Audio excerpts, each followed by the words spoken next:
本期话题：乌梅的功效。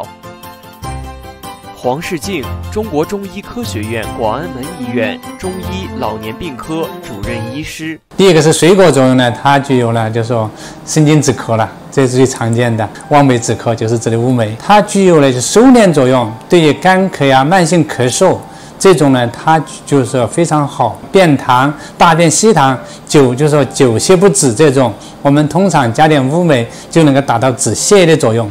这是一个就是说练肺摄肠是止泻作用。比如说蛔虫腹痛，我们通常呢加一点乌梅，因为蛔虫的特点得酸得劲，如果蛔虫呢它有点酸味呢，它就不动了，所以呢它就达到安肺止痛的目的。它的主要方面呢就是作用，就是一个就是清热生津，第二一个练肺摄肠，第三一个安肺止痛。